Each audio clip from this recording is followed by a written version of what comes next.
bienvenue à mon review pour le RROSD Pro.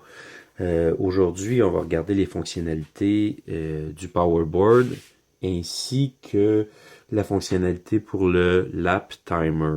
J'ai ici le receiver qu'on place sur le poteau pour qu'il nous donne nos tours à chaque fois qu'on passe.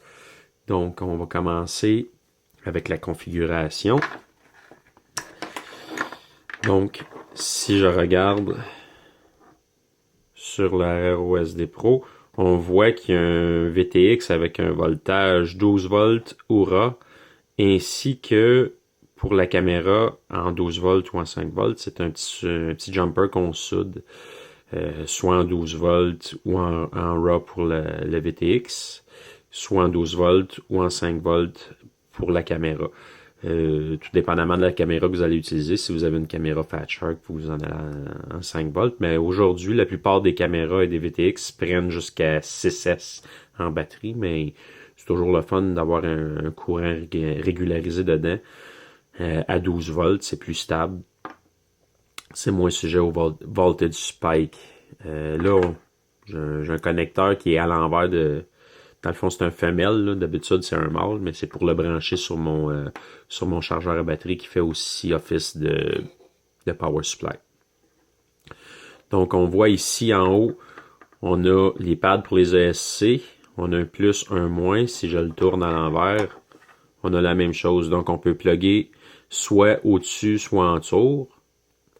La même chose pour le fil de power, on peut le plugger soit au-dessus, soit en dessous. On peut le placer avec le fil directement dans le trou ou faire comme j'ai fait, on soude directement sur les pads. Moi, j'aime mieux ça, ça fait pas comme une grosse balloune quand ton fil il sort. Donc, ici sur le côté, on voit les connexions pour la caméra. Donc, standard, le ground, le power, puis le signal, la vidéo. En dessous, on a d'autres pads. On a pour le RSSI sur ce côté-ci. Donc, tous les fils pour avoir les RSSI de votre système FreeSky sont là. Donc, on peut installer directement sur le board. On a aussi un buzzer qu'on peut installer. Les pads les trous sont plus apparents sur le dessous du board, là. Ici, on voit les trous pour le buzzer. C'est facile d'installation. C'est un plus puis un moins, là.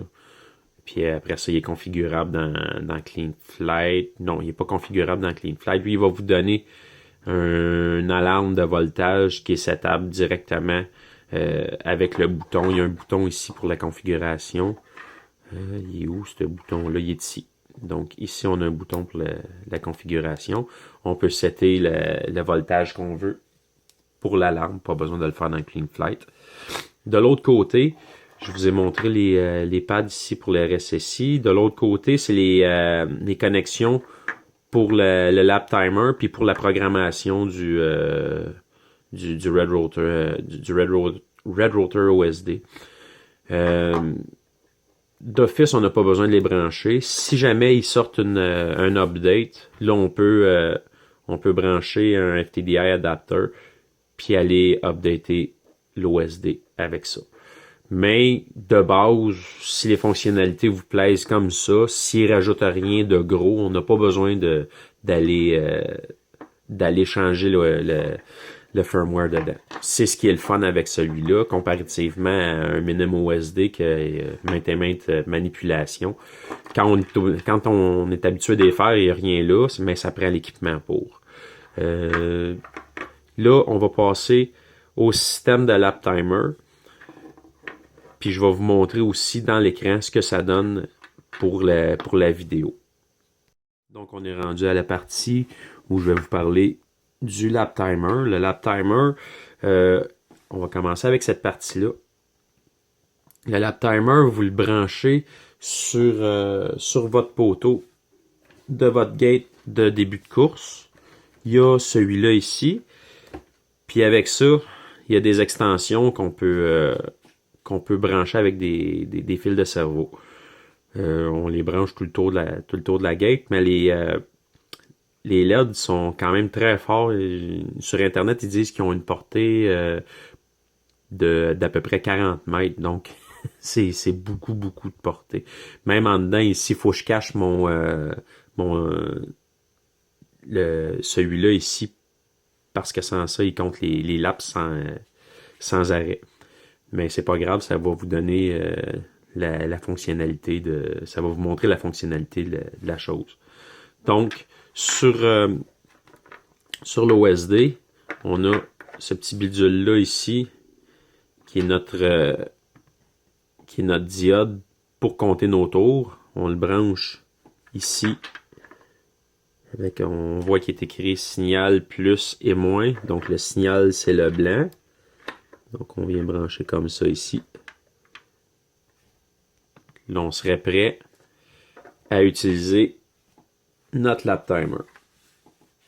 Donc, pour ça ici, pour le lap timer, ça prend une 2 selles. On va s'en sortir une ici. Donc, je prends ma 2 selles. Je branche ça ici. On voit que la lumière verte est allumée. Là, sur le bidule ici, pour le lap timer, il y a une lumière aussi, mais elle s'allume que si les deux communiquent ensemble. À chaque fois que vous allez passer pour un tour, elle va flasher. Donc, si j'allume mon OSD, on voit qu'ils communiquent ensemble. Si je le cache, là, il éteint. Là, regardez, il est même pas dans la même direction, là. Donc, ça, c'est mon LED pour le lap timer. Je lève il vient de compter un tour, je le baisse. Même en le baissant. Donc, c'est ça, vous allez voir. Ok, là, j'ai caché la diode sous la table. Là, je vais allumer mes goggles. Puis, on va aller voir ce que ça donne dans l'OSD. Donc, on voit ici les informations que l'OSD nous donne dans l'écran.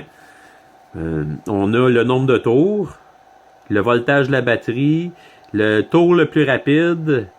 Là, vous voyez qu'il change parce que j'ai mon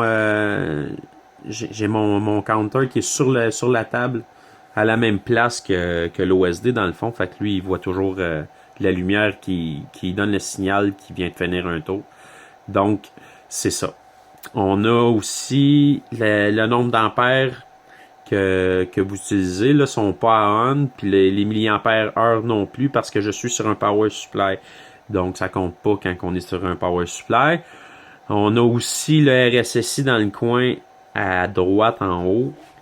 Mais là, ils sont pas fonctionnels parce que le RSSI n'est pas branché dessus. Donc, c'est les informations qu'on a avec l'OSD. Super simple. Ça n'encombre pas votre vue.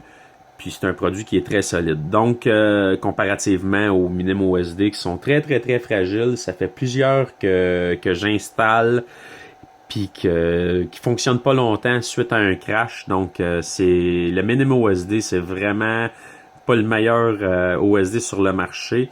Il y a beaucoup de fonctionnalités, mais malheureusement, il est pas solide. Comparativement à ce produit-là, qu'il est fait plus solide, il donne moins d'informations, mais c'est plus adapté au mini-quad, notre utilisation nous autres. Donc, je vous souhaite une bonne journée, puis merci de votre temps.